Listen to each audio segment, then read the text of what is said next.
Oh, hi, everyone. Lovely to see quite a lot of familiar faces. So, what is truth? Well, I want to start by explaining my understanding of truth, and then most of this session will be for your questions, how to discover truth for yourself, how to live the truth. And most of what's commonly referred to as truth is actually belief, or at best, relative truth. And the whole of science, for example, is relative truth. There's no scientific theory that can be shown to be correct across the whole of space and time. But in fact, it's common for people to believe science to be absolutely true. And in a different way, all religions and all spiritual statements are relative truths. So if we take the example, I am pure consciousness, its truth depends on what you mean by I and what you mean by consciousness. So if either of those is in the realm of phenomena, something I'm aware of, or is limited in some way, then it's relative truth. So, for example, what people commonly mean by I is the body mind, and that's in the realm of phenomena. What they commonly mean by consciousness is mind, and that's also in the realm of phenomena. So, any statement that relates to phenomenal experience is at best relative truth. It can't be absolutely true. And that means that we can't be 100% certain of anything in the phenomenal realm that we experience. Our sense perceptions, our bodily sensations, our thoughts, our feelings, our intuitions, our memories, all of those are in the phenomenal realm. And just just contemplate that for a moment and see if that corresponds to your experience. And if it doesn't, then that's something we can discuss later.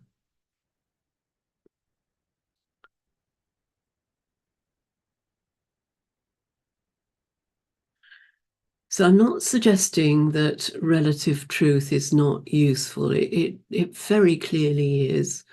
And I'm also not suggesting that relative truth is irrelevant to the spiritual path. It's actually very important. And I'll say a little bit more about that in a moment. But the starting point for the spiritual path is what is absolutely true. So, is there anything that we can know for absolute certain that is true? And my teacher points to two things, which I think are a really helpful starting point because everyone will agree with them, whether they're interested in spirituality or not.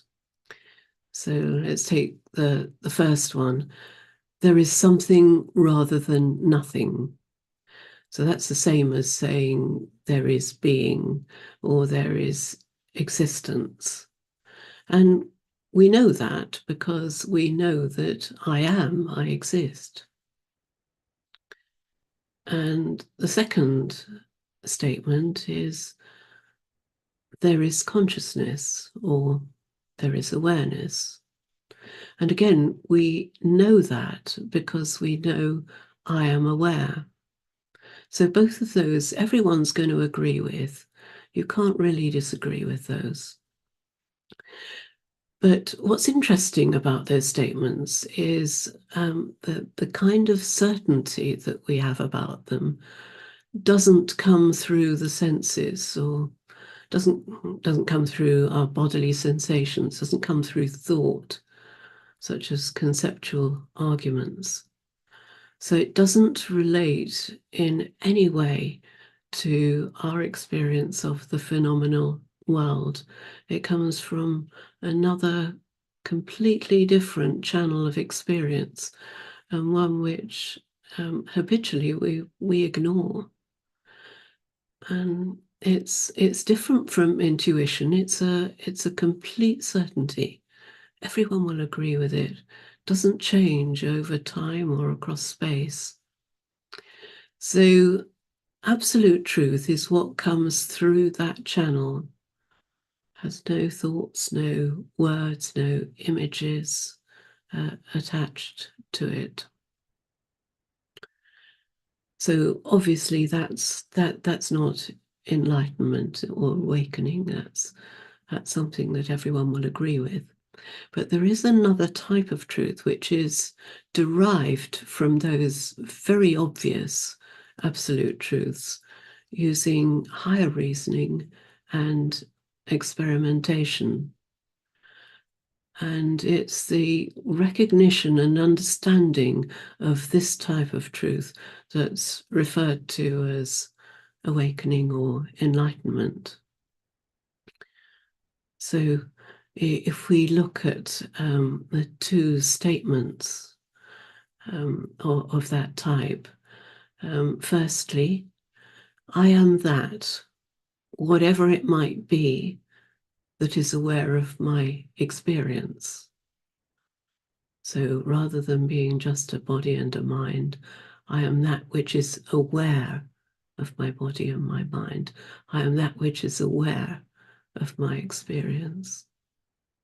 So that's really the first step in the process of awakening, if we can call it a process.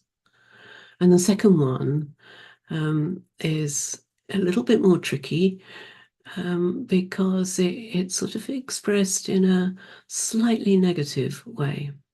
And that is, I am absolutely certain that I can never find any evidence to prove conclusively that there is more than one reality. And there's another way of expressing this, which is, I'm absolutely certain that I can never find any evidence to prove conclusively that there is more than one consciousness. And those two statements are actually equivalent. So that's something that you might like to contemplate afterwards. It's useful to contemplate that. So that's what the direct path is about, using higher reasoning and experiments to discover those two truths. And I mentioned earlier that the role of relative truth on the spiritual path being important. It obviously has a practical role because scientific principles govern how we interact with the objects in the world. We don't worry that those principles are not absolutely true. They're good enough. They're good enough for interacting with the world. But there's also an important spiritual role with relative truth. And that is that awakening involves understanding and seeing clearly that love, truth, beauty are all inherent attributes of the one reality that we are, of our true nature. Then the path beyond awakening is the realignment of the body-mind with that understanding. And it's the path beyond awakening, which is mainly what the direct path is about. So it's the realignment of the body-mind with that understanding that truth, love, and beauty are all attributes of ourself. And expressing those attributes through our thoughts, our feelings, our decisions, our actions, our relationships with other people, with animals, with the world. And in particular, truth is expressed as sincerity and integrity. It's only relative truth because it's in the phenomenal world, but it comes from an understanding of absolute truth. So we may still make mistakes. We may still express something which we feel and assure is relatively true, which turns out later not to be, because we may not have all the facts. But if that statement comes from sincerity and integrity, that's fine. That's all that's needed. Our body minds are then in harmony with the totality. So that's my understanding of truth and how it relates to the spiritual path. So any questions? If you'd like to raise your hand, we can have a talk about that.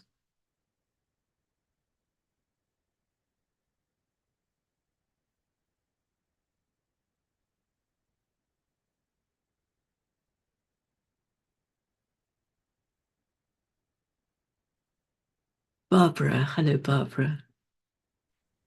Hi, Jenny. Thank you for doing this today. Yeah, the one question, two questions. I agree that with events, sometimes we can get into the relative truth, and that's fine. When 9/11 happened, I really had a huge sense. I had gone to my office that morning, and somebody came to me and said, "Why aren't you reacting? What's wrong with you?" And I said, "Well, first off, this has just happened. And I really would rather wait till I get more information to balance, to kind of, for me to understand what is happening." I said, "I'm not sure anyone at this moment understands what's going on." So Yes. For me, my choice is consciously, is because it's consciousness that chooses. And I guess that's what happened, because I just relaxed into it and just said, and then they threw at me, "Well, you just lost your son. You should have some emotion about this." And I go, What has my son got to do with 9/11? Like, I don't understand that.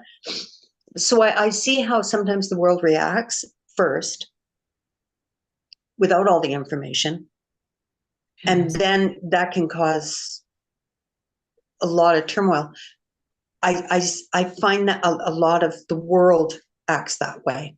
And so I step aside usually during that. The other thing that I see that gets us in trouble was that you and I've discussed it once before, is when people stand in front of me and say, "Well, my truth." And I'll say, "Well, no, relative truth. The relative truth of what your opinion is on this." But it's not the truth. And it's not my truth, or yours. It doesn't belong to anyone. So I guess my question is, am I on the wrong track? Because I don't, the whole truth thing is I just stay with the truth. And that's consciousness. And I don't, it's very rare I would ever wander from it. I just, Yes. the world has never proved its place to me that it would speak truth back to me. It just doesn't.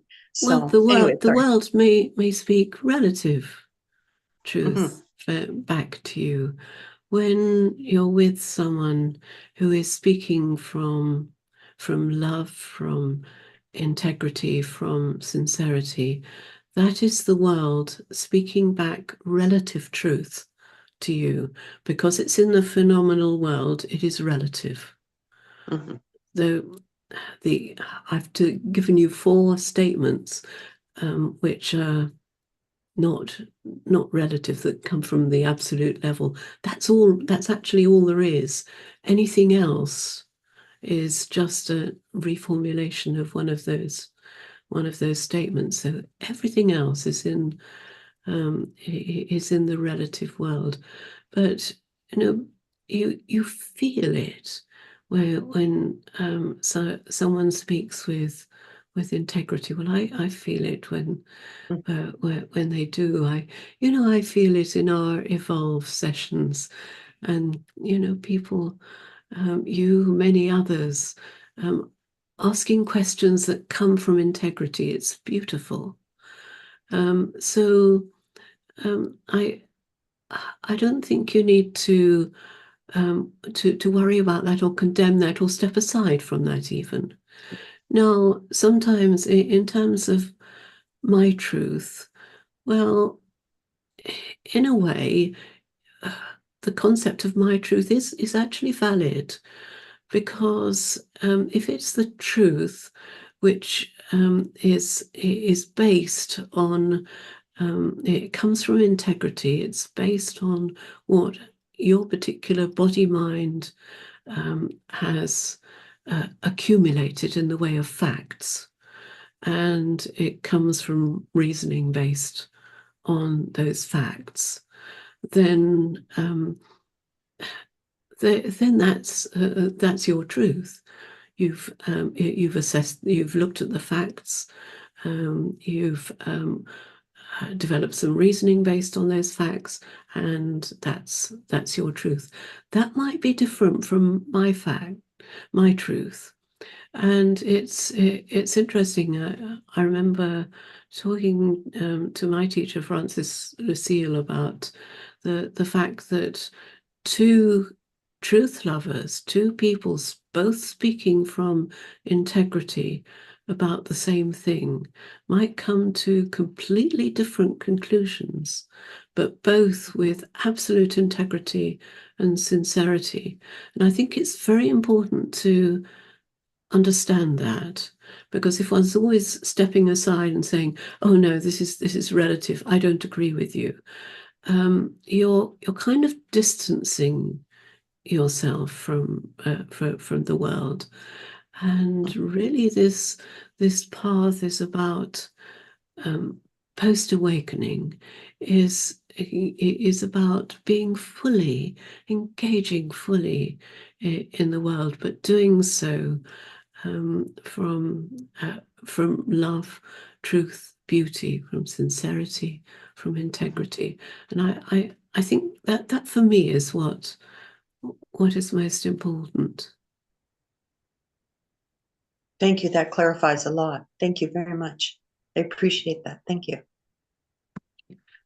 Thank you for that question, Barbara. It's a good question.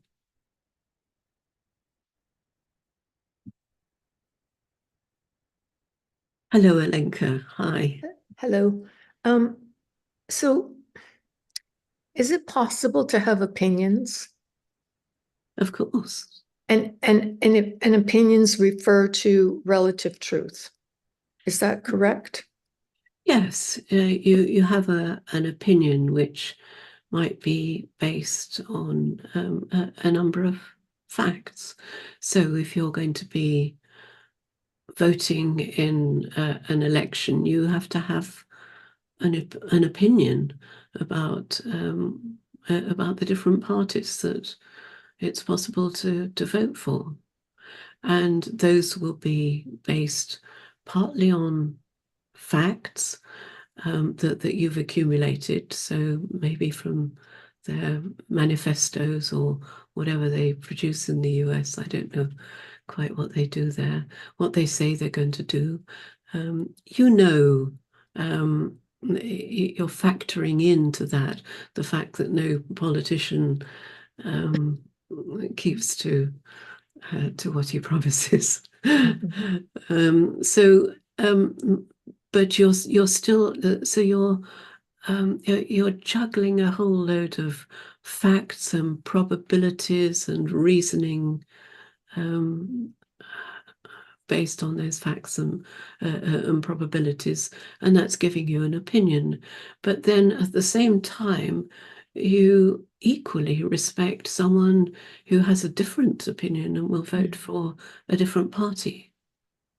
But it also feels like there's so much we don't know. Like, of course, there's so much underground stuff, especially if we're talking politics. And well, there's almost nothing that we know for certain. Those four things were the only things that really that you can say that you do know for certain. That's what I mean about having opinions. It's like, if I don't really know, like, because I can't possibly have the big picture, then how can I have opinions? Well, yes, you can have opinions on the facts that you do know, the facts that you have accumulated from your experience. So those are not going to, none of those are going to be absolutely true.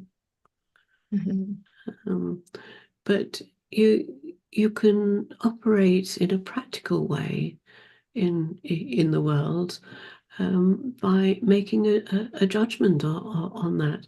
Is it likely that the sun will rise tomorrow? Yeah, it's pretty likely. There is a possibility it won't. In fact, scientifically, there's a possibility it won't. But it's pretty likely. So when you've got a high likelihood, then it's sensible to base your actions, and your opinions are only useful if they're going to relate to actions or decisions, aren't they? Opinions for their own sake are useless. So, but if you're operating from truth, can you still have opinions? You give me an example of. I honestly, I don't an know. opinion. I mean, what do you mean by an opinion? Well, war happens. Is that? Well, that's a fact. Do I have an opinion? Do I have an opinion about good, bad, one side, the other side? Yes, of course, you might have an opinion about that. That opinion may not be very useful to express it unless some kind of action comes out of it, because war is fairly distant from us in our normal lives. But if you were, I mean, certainly some of the people who've attended my groups have actually been in Israel, for example. Now, for them, having an opinion is actually important, because that will lead to a particular type of action, won't it? Yeah, well, I have family in a war zone, right? So obviously the subject comes up for me because I'm invested. I'm emotionally, connected to what's going on. Yes. If you have an emotional attachment to your opinion, then that's a different matter, isn't it? That's emotion. That's not just a factual, an assessment of facts, or an assessment of relative facts. It's that's something very different. So, for example, war is bad would be an emotional reaction. It would be a belief. In fact, sometimes war is bad, and sometimes war. I'm sorry. I'm sometimes just trying to understand. Bad. Sometimes war will be bad, and sometimes war will not be bad. For example, you could certainly argue that the Second World War, it was necessary for the Allies to but to fight against Hitler in order for truth and love and beauty to prevail at a relative level. So that would have been a reasonable, logical decision. But equally, there were a lot of pacifists who were around at that time. My parents were both pacifists.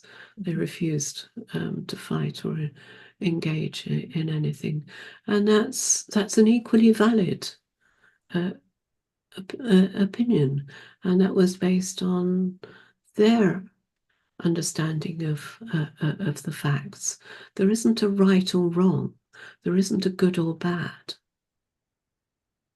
Yeah, it's a tough one with consciousness because everything arises out of consciousness. So therefore, it's all at an absolute level. Then there's no good or bad. But we're talking about the relative world, and we have a role in the relative world, and we play our role to the best of our ability in accordance with love, truth, and beauty. And that's really what the spiritual life, the alignment process after awakening is all about. It's about being in the world, taking an active role in the world. And of course, you know that at an absolute level, none of this matters. It's in fact, even at a higher relative level, I mean, eventually the Earth is going to be subsumed into the sun.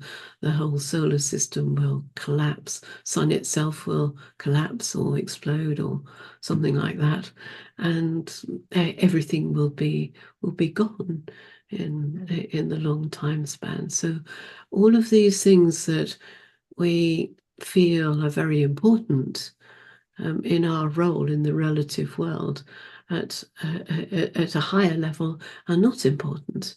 But that doesn't mean to say that we stay just at the higher level. It means that still we take an active role, our role, the role of our body-mind, the role that's natural for this body-mind that's been given to this body-mind. But if the whole idea is to be in alignment. It's to be in alignment, and to be in alignment means the recognition that nothing in the absolute world is absolutely true, that we can be wrong about things because we don't have all the facts, that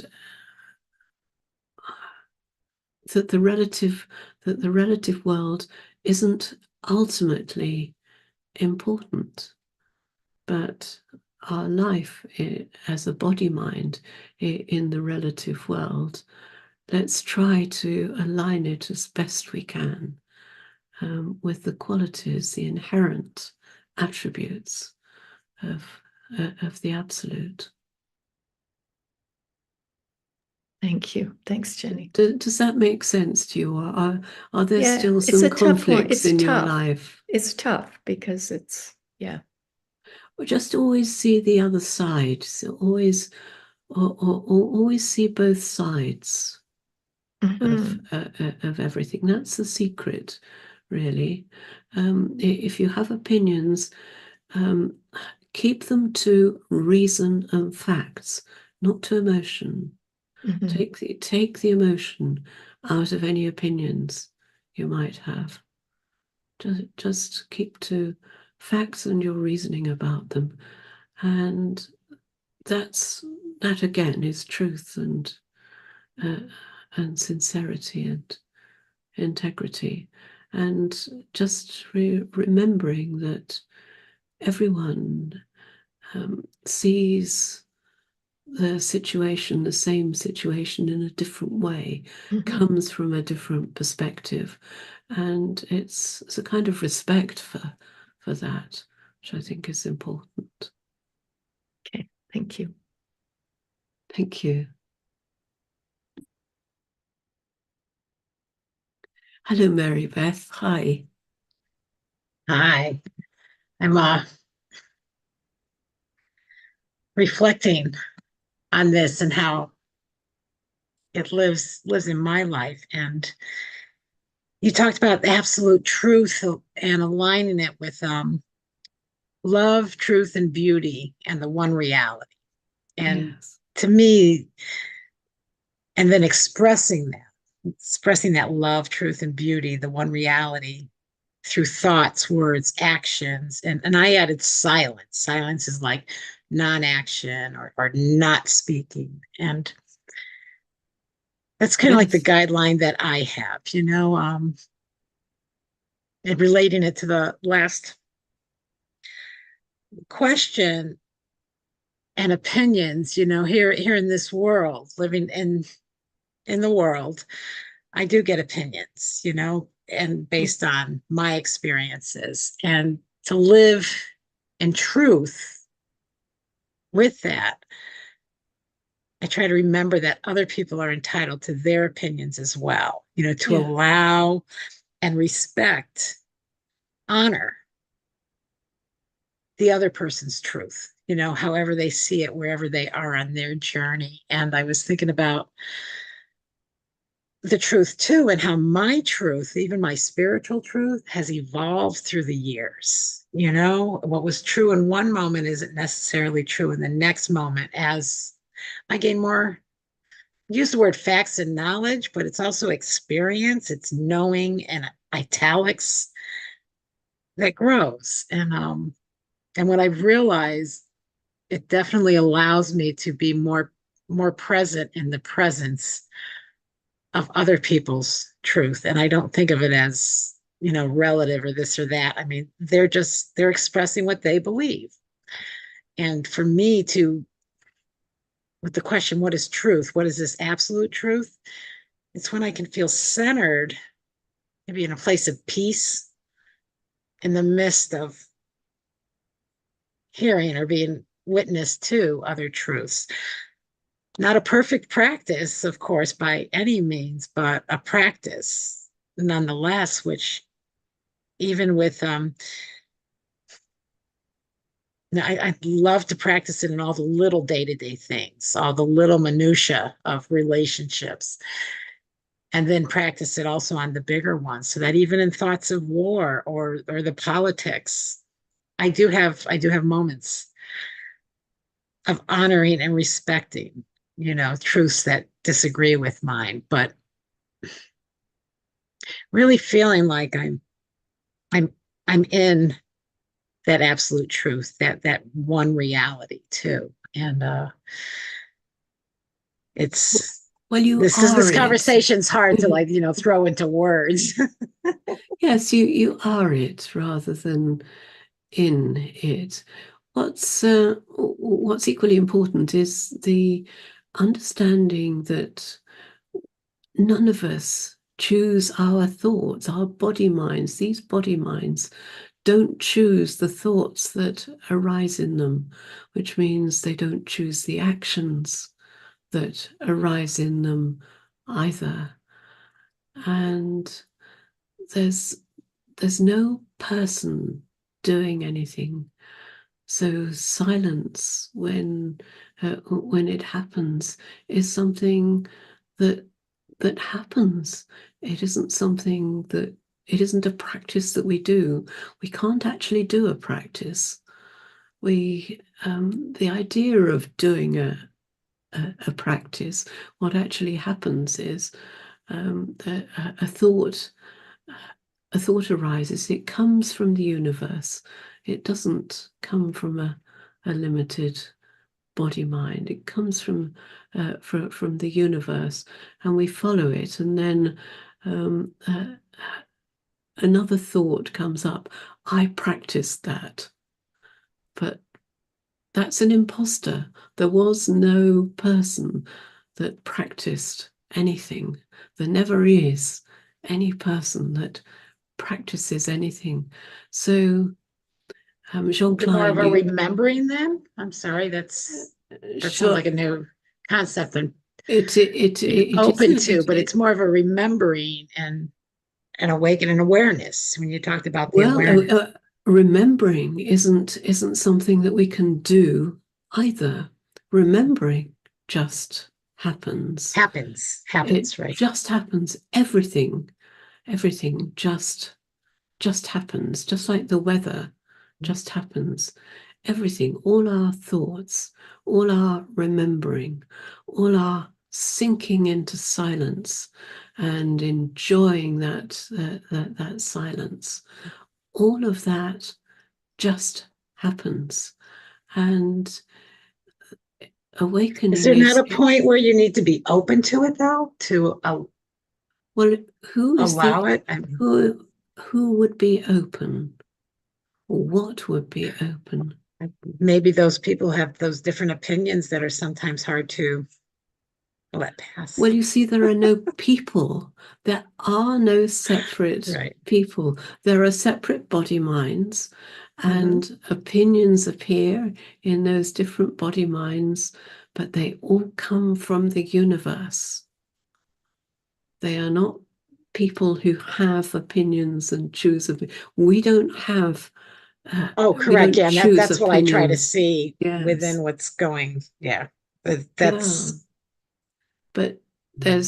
But ultimately, it's just about allowing everything to flow, just allowing the flow, allowing the body mind to act in a way that's natural for it. It's natural for it to have thoughts. It's natural for it to make decisions. It's natural for it to act, and it's just to allow all of that.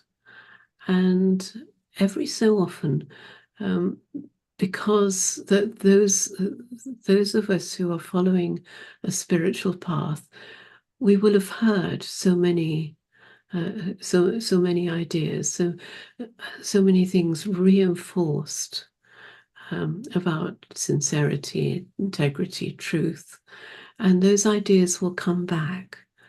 But they'll come back from the universe, not from a person, not from a person trying.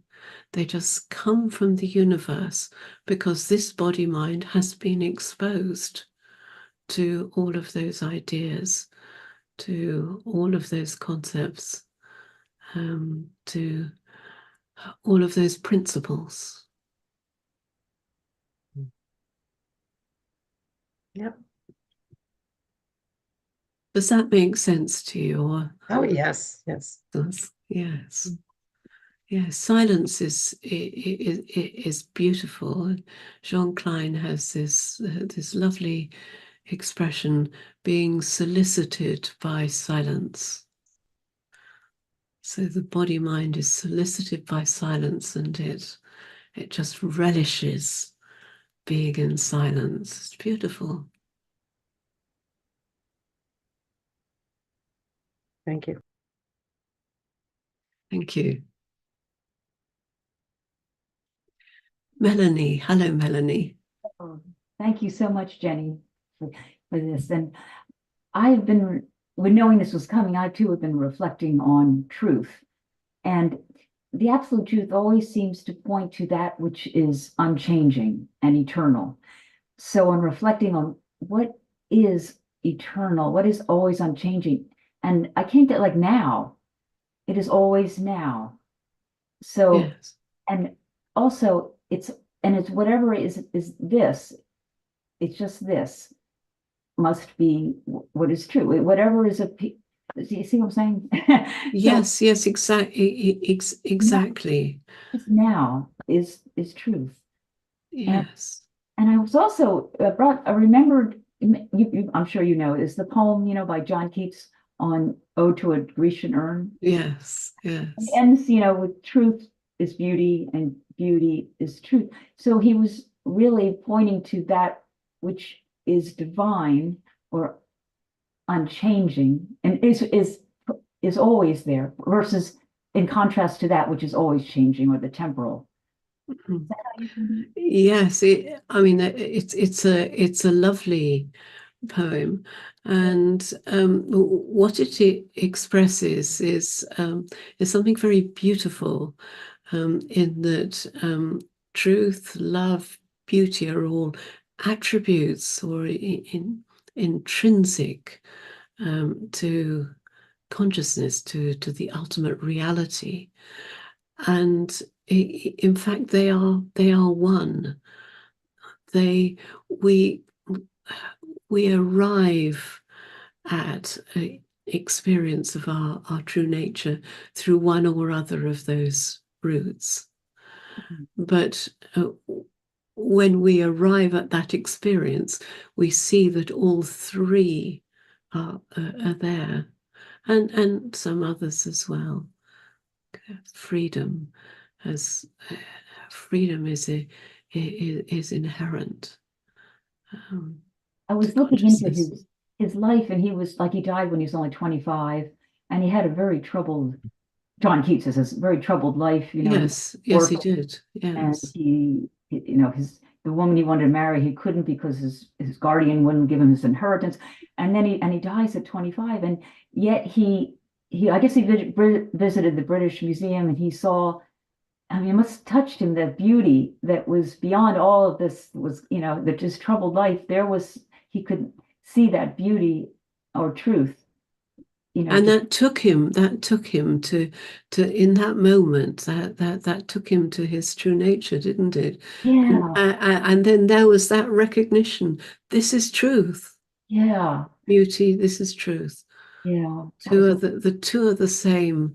And what a beautiful recognition that was. Especially for someone with so much troubled life, to find that experience, you know, and just know that. Exactly, a real glimpse, yes, a momentary awakening, beautiful. Yeah, it comes through. Thank you. Yes, so thank you for that example, Melanie. That's lovely. Hello, Amy. Hi. Hi, thank you so much for doing this, Jenny. It's always such a treat to have your teachings. I have two related questions. One is, when we say thoughts come from the universe, that seems inaccurate to me, or at least partial, because I don't know what the universe is. And so when I say thoughts come from the universe, it leaves me feeling somewhat vague and sort of mushy. I wonder if you would expand on that. And then the other. Well, let's start with that one before we go to the other one. Otherwise, I'll forget the first one. Okay. So yes, another way of expressing it is thoughts come from the totality, from all that is, and that is the original derivation of universe, not sort of stars and planets and galaxies and things. Yes, if you using the word totality, does that work better for you? Yes, it does. Yes, or yes, it does. It still leaves me, because I cannot grasp what that is. I don't know what the totality. Well, the mind can't grasp. That's really the whole point. Anything that the mind can think about is in duality, and the totality is not duality. That's what Advaita, that's what non-duality says. So yes, absolutely right. And that recognition, no, I can't quite grasp what the totality is. That's perfect. That's exactly how it is. I mean, so we could almost say thoughts come from that which the mind cannot know. I mean, we could almost call it that. Yeah. Yes, so it comes from the totality, comes from everything. There are all sorts of very beautiful analogies of like a net, and everything is interconnected. Nothing is separate. So mind divides things up, but ultimately everything is intimately interconnected, and that's how the totality is. And even that is a kind of mental description. It's kind of the closest you can get for the mind, because there really are no separate things. Yeah, you remind me of Indra's net. Yes, exactly. That's one example of that kind of analogy. Yes. So thank you very much for that. I appreciate that. So your second question. My second and somewhat related question is, could you speak a little bit about the place of higher reasoning in Yes. all of this? Because if all thoughts come from the great diamond, everything, whatever we might want to call it, then doesn't higher reasoning also come from that as well? Yes, higher reasoning, lower reasoning, every type of reasoning comes from there. What we mean by higher reasoning, so we're now in the realm of the mind, but higher reasoning is where you ask a question, and it's a question about what is our true nature, or what is the true nature of the totality, or what is the true nature of the universe, the world. It's a question at that kind of level. What is the ultimate? In other words, so the nature of the question tells you that kind of reasoning is going to be higher reasoning. And then an example of higher reasoning leading to the first point of awakening. So the first point of awakening is, I am that, whatever it may be, that is aware of my experience, rather than I am just a body mind. So the use of higher reasoning there might be to ask the question, what is it that has never changed throughout my life? What's always been with me? Or do I have a beginning, or do I have an end?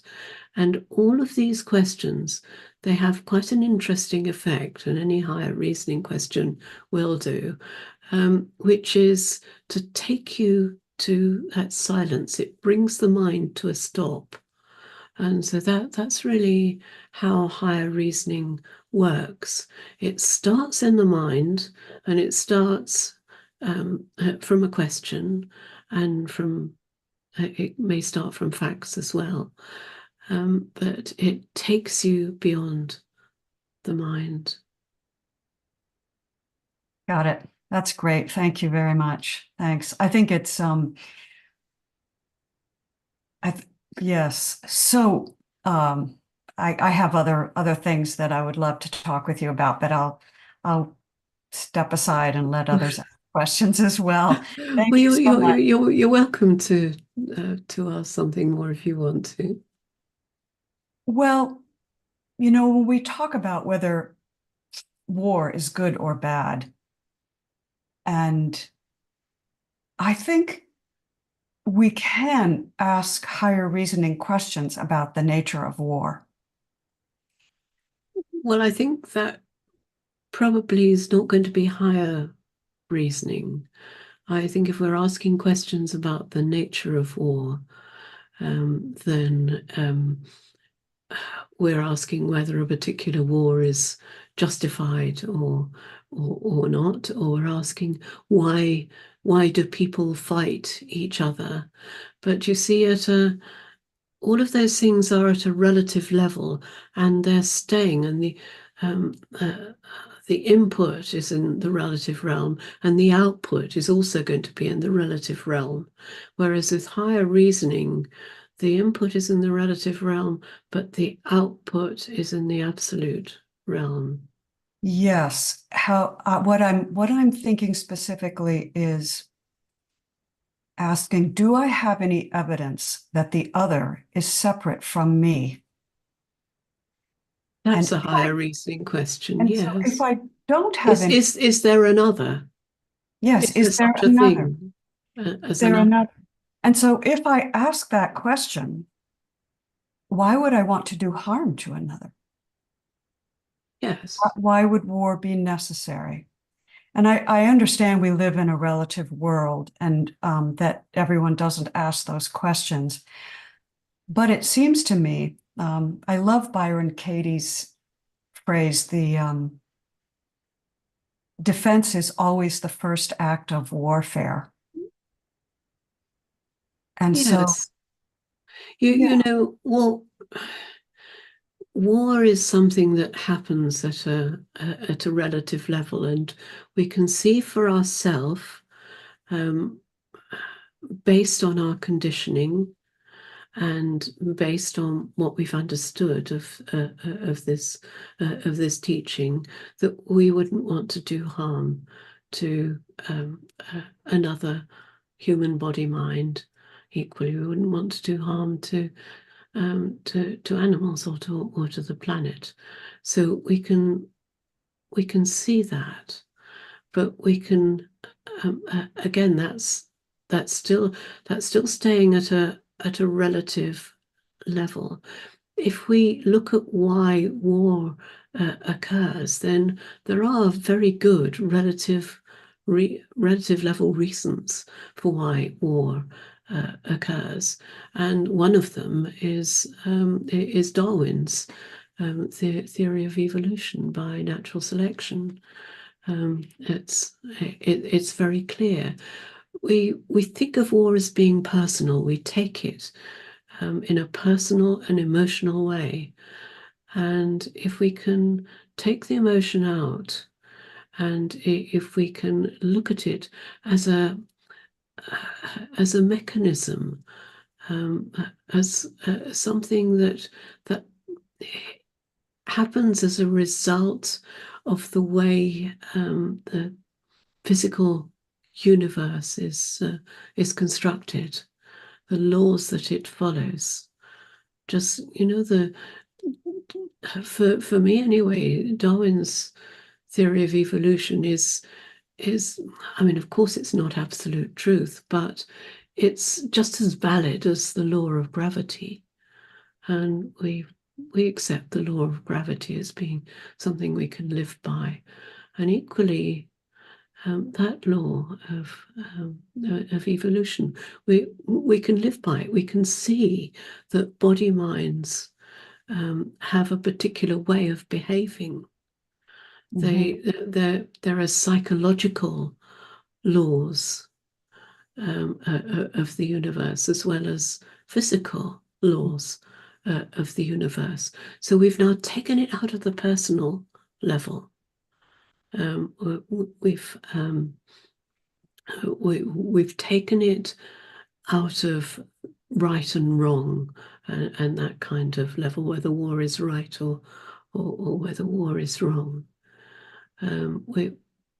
We've seen that it's just the activity of consciousness following the particular laws of the universe that are inherent within the reality of all that is. I'm going to have to ponder that because if truth, beauty, and love are attributes of all that is, then they are present here. They are moving, operating, and being here. Yes, they are, but human body minds are not necessarily going to be conforming to those principles all the time. Again, for perfectly natural laws, because of perfectly natural laws. Those are at the highest level. Those are at the absolute level.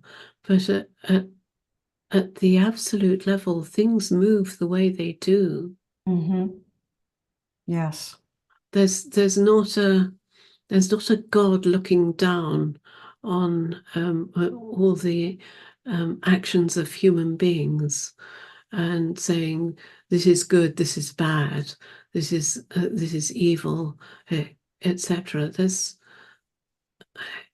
in a way, it's mechanical, the way human beings interact and behave, human body minds.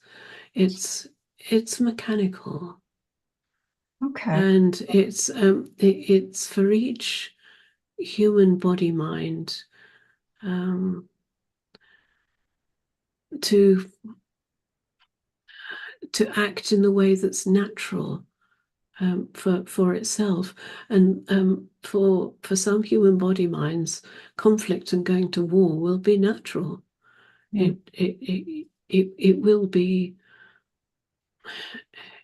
will be conforming to natural laws. It's equally natural for human body minds to recognize, to go beyond themselves and recognize their true nature. It's not natural for the whole of the world to do that, not at all. And the Upanishads make that very clear, that it's a very small number that ever will. That is very true. Yeah.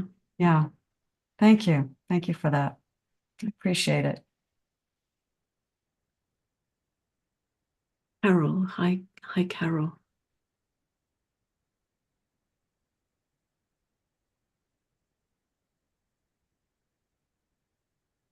Hi. Great to be here, Jenny.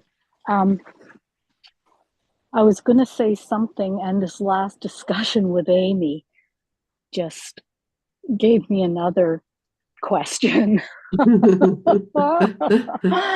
As everybody gives me different ponderings. But I was watching something on TV last night, and it's been, whether I would go to war or what I would do when there was something or a situation causing suffering, unnecessary suffering for reasons perhaps that I kind of feel like an attribute of absolute is also fairness. Absolutely, yes. Yes. And sort of justice in. Yes. And so in some situations, and at this point, I'm not even sure that this could qualify a proper opinion on anything at this point, because as we were talking about, the facts just can't be known. And even if the facts are known, facts are all relative to the body, mind, and its conditioning. So but if I were to see a situation where people were being harmed, and there were people that were doing the harming, for unfair, unjust reasons, I feel like there might be something you could do about it, or there might not. Yeah, but if there was something, if there was, I would stop them. Exactly, and that's what it's really about. That's making decisions from love. That's the love aspect of it. For the freedom, for the fairness, for the justice of exactly of the innocent. And even if my opinion was wrong or based on emotion, which I'm sure it would be because that's what all manifestation comes from, it still would be out of the love, the seeming wanting of fairness, the betterment of this particular phenomenal realm. Exactly, but it also it involves not condemning the person who's committing that action, because again, it's the universe acting, it's the totality doing that action. So yes, absolutely, you if there's something you can do, you do it. Anything, anything to create love, truth, beauty, freedom, happiness in the world. That's because that each instant is just what brings the possibility to manifest in the most loving, peaceful way in that situation. But it's never going to be absolute, because these are attributes. Of course, it's in the relative world, and you might be making a mistake because you might not have all the facts, but that's fine. You're acting from sincerity, or you're acting from your wholeness, from your recognition of the totality, and also perfect. And also from limited absolute, because it is limited, even when it doesn't even think anyway. It just is. It's just, but I wanted to say that, and I think you voiced it so beautifully, that love and peace and